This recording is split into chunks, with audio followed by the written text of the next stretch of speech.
Welcome back to No Nonsense.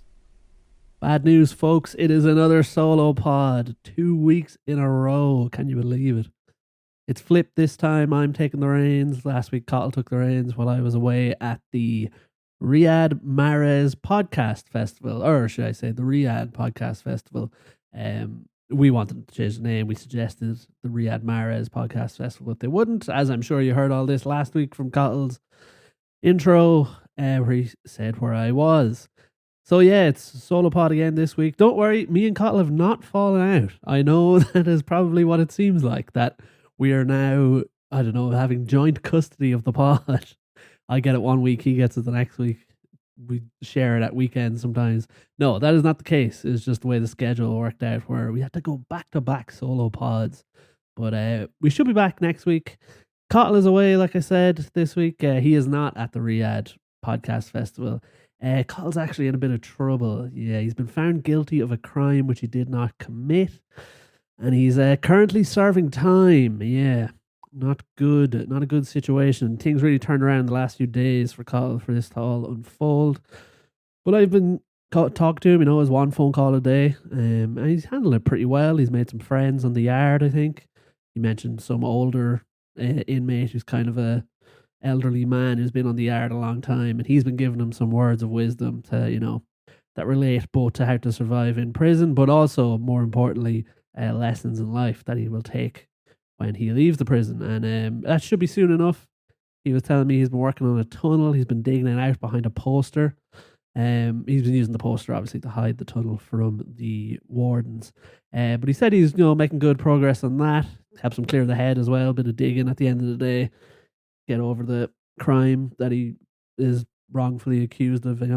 So yeah, hopefully he should be back soon. Tunnel should be done by next week. He said that things should line up, and he should be back for next Monday. So we should have an episode on Tuesday. So best of luck with that, Carl. He also gets one podcast a day as part of his routine. So hopefully he'll hear this one, and he'll hear the shout out, and maybe he can reply to some of my thoughts and takes.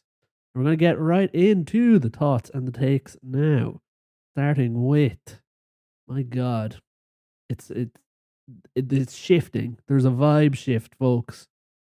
For years on this pod, Arsenal have been a big laughing stock, a joke club, always coming second. Losers.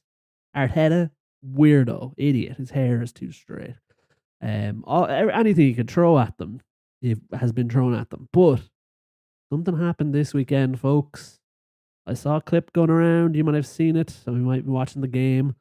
Their 5th win in a row, and it's not based on them, tearing teams apart. It is dominance from Arsenal. They're top of the table now, 6 points clear, thanks to their defence. Good God.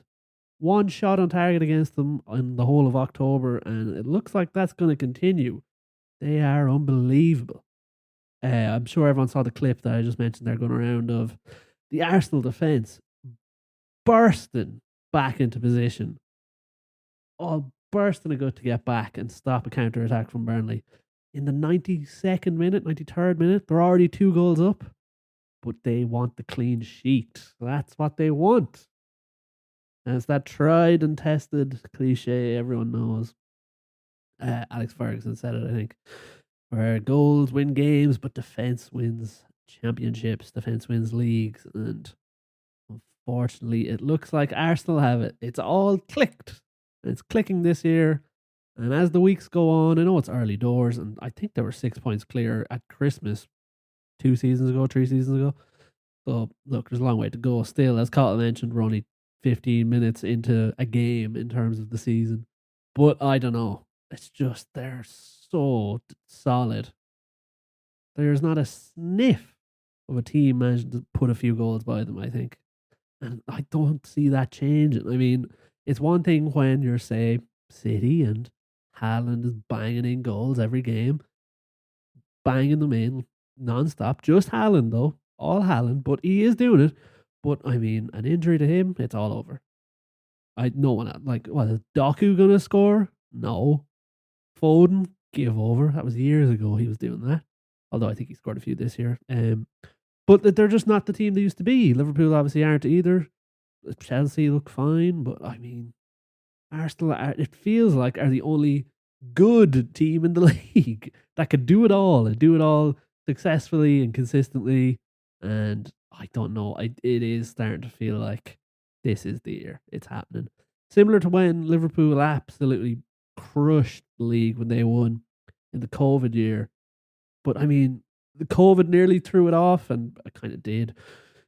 Kind of wiped it from people's memories. But I mean, that was a similar thing, I think, as well, where after a few months, it's like, okay, this is the year they're going to win it, and there's nothing going to stop them, and they're miles better than everyone else. And I don't know, maybe it has felt like this in the league before with Arsenal, where they've been second, and it looks like it's going to be the year, but I don't think I've ever seen them look so much better than everyone else. And again, they were only playing Burnley. It's not like this is like they was a huge title deciding game, but it's just that they're all title deciding games if you're winning every single one of them. And like, was it United drew to Burnley? Like, teams draw to Burnley, teams drop points to worse teams, but just not Arsenal. And again, it's just that clip. I can't get that vision out of my mind of the Arsenal players all converging, fucking flying back to their own box in the 92nd minute. It's just they want it. I know everyone, it's a cliche and everyone wants it. That's the whole point of playing, is that you want it, but they just want it more than the rest, I think. So even though it's early doors, and look, it can all change in the space of 2 weeks, as we've seen for countless clubs over the course of the pod, but I just feel like this is the one. I don't know. It'll obviously, if it happens, it'll be huge for Arsenal. You know, Arsenal fans, they've wanted it for 20 years now, I think, maybe longer than 20 years. But it like when Liverpool won it, I wonder will it be kind of an anti-climax, because, yeah, of course you won the league. You're way better than everyone else. Obviously you're going to win the league. But I don't know. That's just me riffing. Oh, it's a solo pod too, folks. So these thoughts are not going to be, what would you say, salient, clear. Is salient a word? I don't even know. But these aren't going to be the most well-established thoughts. I kind of just hit record and I started going because there's no one to bounce it off. As Kyle mentioned last week, it's tough. You really do end up talking some absolute shit. So, yeah, even there, just got sidetracked talking about doing the podcast. Of course, everyone knows I'm doing the podcast. They're already listening. But anyway, like I was mentioned, Arsenal, 6 points clear now, which, I mean, it's not actually a lot. I mean, that's 2 games, essentially, but the chances of another team winning 2 games in a row feels pretty fucking slim. City can do it because they have Haaland, and City are in second. But like I said, it's not the old City. It's not where they had all these unbelievable players. Every single position could pop up with a goal or an assist, or the system, blah, blah, blah, blah, blah. It's just a totally different City now, where they are just a team with a freak up top who's carrying them week by week. He scored another 2 this week, taken off before his hat-trick, as he mentioned after the game, would annoy some fantasy football players, which shows, by the way, that Haaland is not a fantasy football player, because everyone has him captain. It doesn't matter. It actually probably works out better when he doesn't score, because we all have you. So don't worry about it. If you're being subbed off in a hat-trick, no one cares. You've ruined fantasy football again, by the way. It was good there for a while when you were crap. Well, not crap, but when you weren't scoring every game and you had to pick between a few players to captain. Now it's just everyone captains Haaland. I'm also quite bitter that I'm doing terrible in fantasy football this year, and I did quite well last year. So annoying, especially when I hear footballers talk about, like, oh, sorry, fantasy managers won't be happy with that. Yeah, I'm not happy about the things you're mentioning. You also shouldn't know about fantasy football. It should be a thing for nerds, which it was in the past. The players shouldn't have any impact. That is collusion. I think Semenyo mentioned during the season as well how, he wanted extra goals and assists for fantasy football for his team or for his friends' teams or whatever. Look at him now. He hasn't scored in fucking ages. And after I got him in. So, okay. Let's get this show back on the road. We're all over the place here. Like I mentioned, Arsenal are 6 points clear now. They are now, 5 games? Yeah, 5 games in a row that they've won. And we'll get to 5 in a row in a minute. But like I said, that clip of them all bursting a good to get back and dying for the clean sheet when the game's pretty comfortable. They're doing that every week, desperately dying to stop goals. And I saw someone mention that maybe they've been told that they're on track to beat Chelsea's low goals conceded record under Mourinho. How much was that? Let me look that up real quick. Talk amongst yourselves. Yeah, so Chelsea conceded 15 goals under Mourinho in one of their title winning years, which is the record and a famous, infamous team, an infamous year. Arsenal are 10 games in and they've conceded 3 goals. So, I mean, they're well on track. I mean, so what's that? There's 28 games left. They conceded 3 in 10. So, I mean, in another 10, they'll have conceded 6. And another 10, that'd be 30. They've conceded 9. And then another 8. Yeah, they concede like 2 goals. So they're on track if they can keep it up. So I wonder, is that the case that they've kind of been told, lads, you not just that you're going to win the league, but you might fucking be one of these all-time great teams, you know? You might break the record, the defensive record. And that is one that gets talked about. That gets brought up a lot. That Mourinho team and how they were like just so solid as a rock and the dark arts and blah, blah, blah, blah, blah. But that is a team that went down in history, like the Invincibles or United's treble one, or, you know, Arsenal could be one of those teams. Under Arteta, which I don't think many people would have said even a season ago. I begrudgingly have to admit, he has done quite a job. Now, I do have a take, and it is a roasting hot take. I also think, as this season goes on, I think it's wrong, because plenty of teams do this, but I do feel like any very good manager, I'm not saying Arteta is not a great manager, but like I think any manager who knows his stuff, isn't a lunatic, as in like isn't going to fall out with everyone, has a good head on his shoulders, and like, I don't know. Yeah, someone who's good tactically and doesn't fall out with players and all this. I think any manager of that level, if you gave them the time, the years and years, what has it been, 6 years, 7 years under Arteta, and the money he spent, I'm not saying they've bought their way to success or anything. They've done it the same way as everyone else.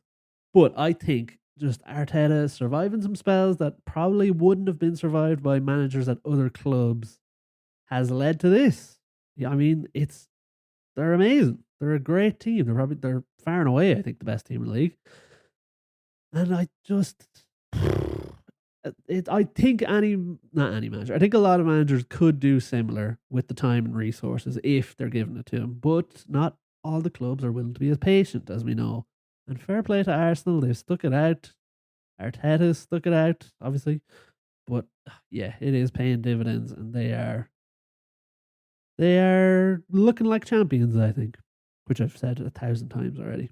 But yeah, I mean, if they win the league this year, especially if they beat that defensive record, even come close, what can anyone really say? What can you say about Arteta ever again? What can you say about Arsenal ever again? Well, not ever again, for a few years, and then you can say whatever you want. That's how it goes. But what can you say about Arteta again, really? As in, he'll have done it. You can't fault the man if he does it. Now, all that being said, if it all falls apart, a few injuries to the lads at the back maybe this year rather than to Saka, which hurt them before, or to Rice maybe, and you know they drop a few points, Haaland goes on to score 1,000 goals this season, whatever. If this is the year where another year where they come second, don't quite do it, oh, that is tough. That would be a tough one to take, because this is different. You know, no one's really believed it in the past, I think, in the last few seasons. They've never really been the favourites. Even when they're miles ahead, they've never really looked it. You know these will fall apart, though, eventually. It doesn't feel like that anymore. But that makes it even worse if it does happen, do you know? So, yeah. A lot of time still to go, but we'll see. But yeah, at the moment, I think they are gonna cruise. As much as you can cruise while absolutely dying every game to get a clean sheet. Cruise in terms of points, not in terms of performance. I think it's all theirs. It's theirs to play for. Elsewhere in North London, I was right. I was so right. Once again, I've seen the future and correctly predicted it. Kind of. Spurs. I said at the start of the season, I didn't really see this Thomas Frank stint at Spurs. Didn't seem like a good match to me. I think I was wrong with that. But I was like, I just don't see Spurs really improving all that much, you know? I don't see them suddenly rocketing up the table. I don't think this Thomas Frank at Spurs thing is going to all of a sudden turn the club around and win leagues, etc., etc. And for a few weeks there, it looked like I was so wrong. Whispered, folks, but I think the cracks are appearing, and I'm sure you all know what I'm talking about if you've seen this clip knocking about. Spurs lost to Chelsea 1-0. Not a disaster. And the recent form also isn't really disastrous or anything. They're fifth in the table, which we'll get to the table in a bit because it's mad. But they're fifth in the table, so they're way improved on last year, don't get me wrong. And the recent form is kind of, win one, lose one, draw one ish. You know what I mean? Yeah, it could be any result, but they are winning games. But I think because of that, people aren't really. They're not a very talked about club this season. I don't think too many people are too fussed on Spurs because I think Thomas Frank is kind of a likable guy, good manager, not like a crazy character like Ange was last year. Ange last year also the combo of big personality, says all kind of crazy shit, and also likable, and then also they're awful. So it's just a perfect combo of things to where it felt like people were talking about Spurs every week. We were talking about Spurs every week, I know. But yeah, this year it feels like they've kind of just drifted away, even though they're still in fifth. And they lost this game to Chelsea, booed by their own fans at the end of the game, and which is never good. And a lot of Spurs fans, apparently, again, I'm not really following that close. A lot of Spurs fans not too happy with how things have been going lately, and two big Spurs fans, I would imagine, Mickey Van de Ven and Djed Spence. Van de Ven, who was captain for the game, I believe, refused to shake Thomas Frank's hand after the game. Refused to talk to him. I think Djed Spence gave him a few angry words, which was caught on, not the TV cameras, to be fair. They were clever enough to avoid those, but caught on a fan's phone that was filming the pitch. Not a good look, I think. And look, I'm sure this kind of thing probably happens all the time. It just doesn't get caught on camera. But I did think, that is the beginning of something. I don't know what it is, but it's rare you see that, and then a few games later, it's all roses and they're back to winning every game. Xavi Simons also. Simons? I'm actually not sure. Subbed on and then subbed off in this game. He was subbed on because of an injury, but subbed off later, which, again, the type of thing that I think will not do much for his confidence, and I'd imagine not do much for his opinion of the manager. But yeah, not a great look for Spurs at the moment.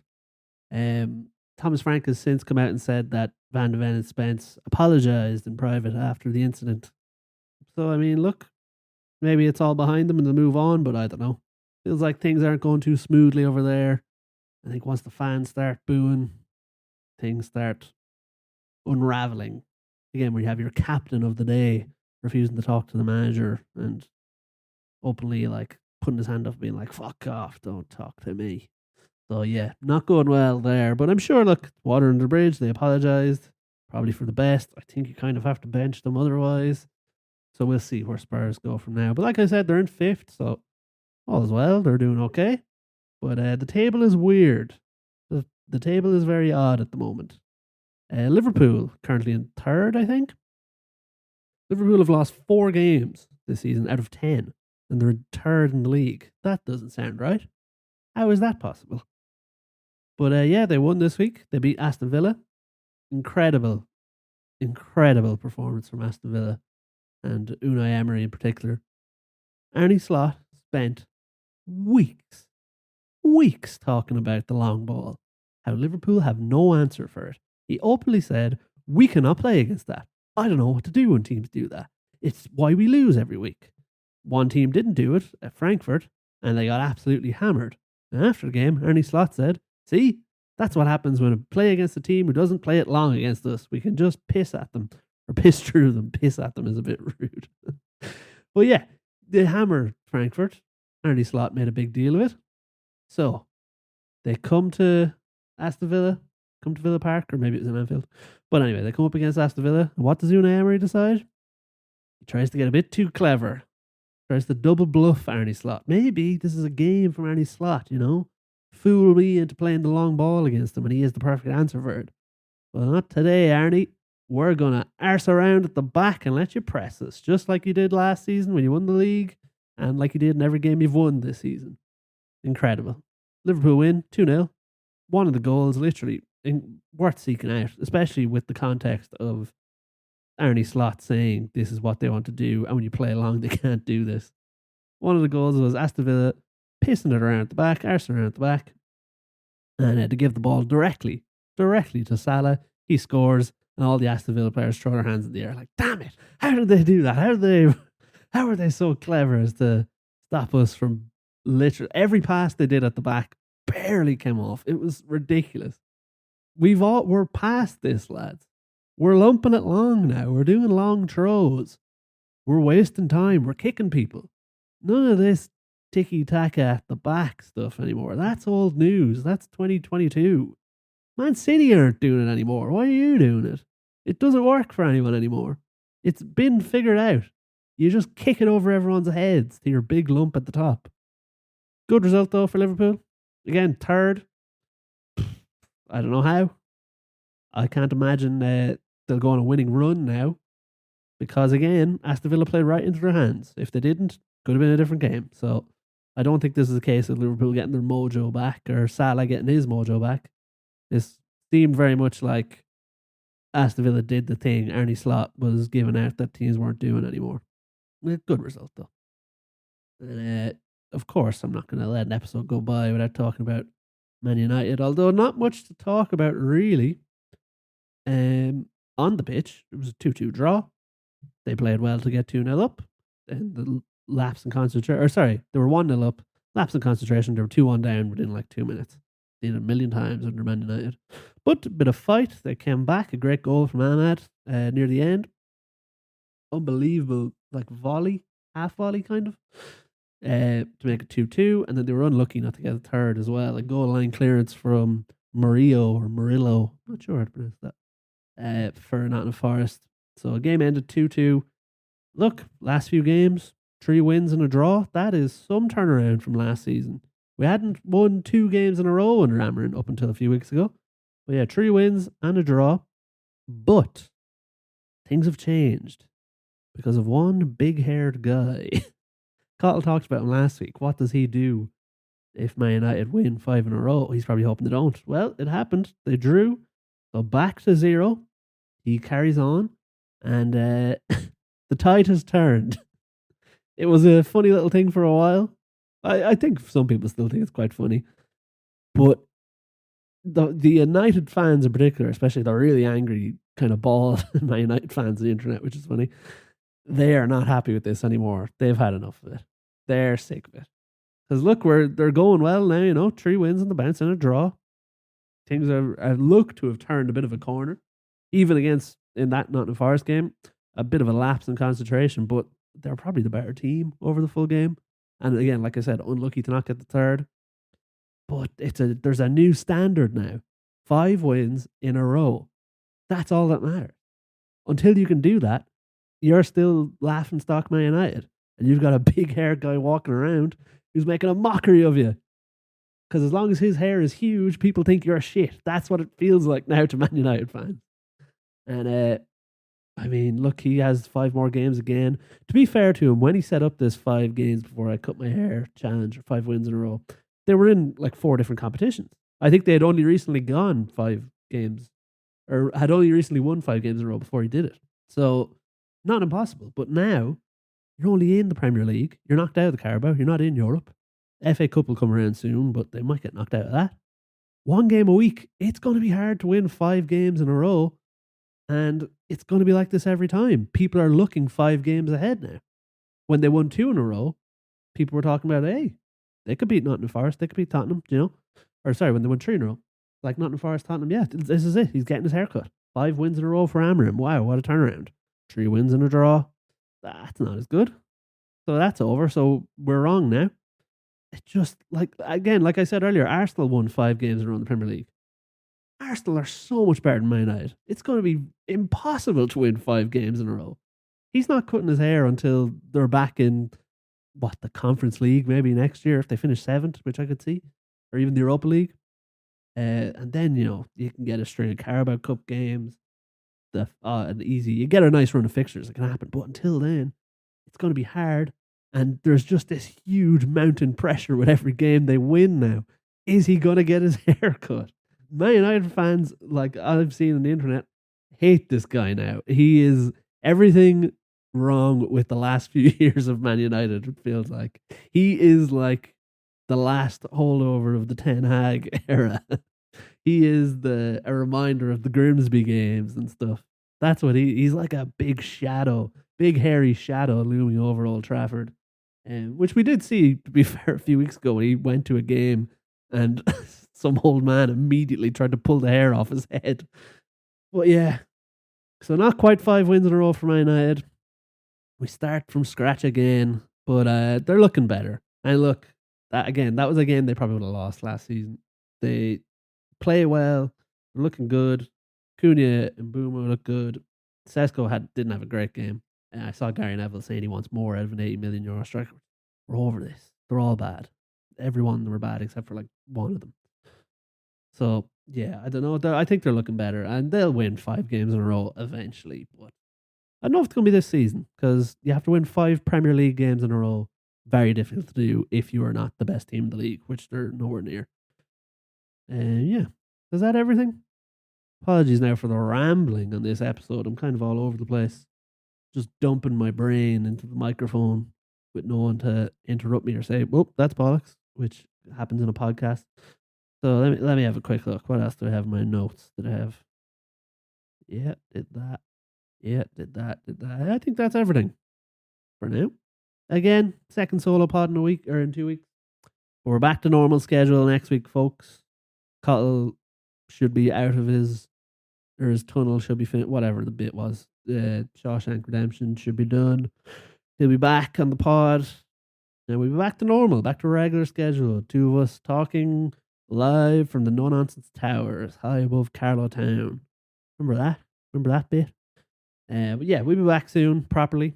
But before I go, I did want to mention, if you enjoyed the ramblings of a half a podcast, there's more where that came from, because later this week, I'm going to be doing the bonus episode over on Patreon for the Ultras.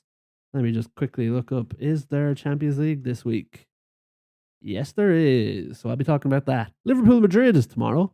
I'll definitely be talking about that. That's a big one. Are Madrid going to try to get too smart, or will they just lump it over Liverpool and win? We'll find out. PSG Bayern tomorrow. What a week. Oh, it's a shame Cottle's going to be missing this in the tunnel. Maybe he has some kind of... Like they always have. Do you ever see prisoners on TikTok? And they always have like again, they're on TikTok, so they have phones. So maybe Cottle has a phone in his cell. Maybe he's traded several packs of noodles for it or something. Or maybe he didn't. Maybe he went the other route. Did you ever see those prisoners who have like walls of all different flavors of noodles to show their wealth in prison? Maybe he's like one of those guys. Anyway, so yeah, this week I'll be doing the bonus episode before Cottle is back. Like I mentioned, big games there this week we'll talk about. And if there's any other news pops up, I think Wolves just sacked their manager, and I've seen apparently they're linked with Eric Ten Hag. We'll talk about that if that happens, because that'd be mental if they do that. He's just been sacked after like 2 games at Leverkusen. I think Leverkusen are doing okay now. I mean, he was a disaster at United. So, yeah, well, I suppose he wasn't really a disaster. It's been worse since he left, probably. But yeah, it'd be mental for him to go to relegation fodder Wolves. That would be trouble. I could see him absolutely sinking the club even further. I saw Gary O'Neill is also linked. So, whoever Wolves get in, might mention that. If there's any other news, I'll bring it up. And one other thing, this is breaking news from the pod. Breaking news, not from the past, from the now, or from the future, because it hasn't happened yet, because it's only a thought. This is going to be news to even Cahill, but he's not really going to care. It's content at the end of the day. But anyway, new football manager is out, and I was going to start a save, as I tend to do, with Man United. Try to turn the ship around, right all the wrongs, get into the weeds. sort out some of the egos in the dressing room. But I thought, do you know what? I might stick that up.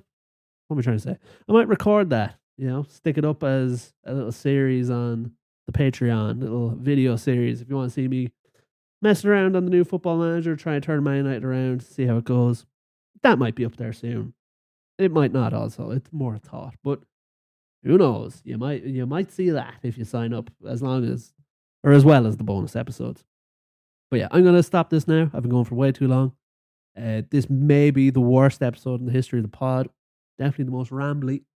Although I'm probably going to edit a good bit out, so it might seem clean and concise. And I think it's been recording for 45 minutes, so whatever the runtime is of this episode, that'll tell you how much I cut. I'm going to guess like 15 minutes worth of just nothingness. Thanks for listening, folks. Back to normal next week, like I mentioned. And for the Ultras, I'll see you during the week. Good luck. No, honestly, that is nonsense. Nonsense. All nonsense. They say many garbage things. You don't know what you're going to get.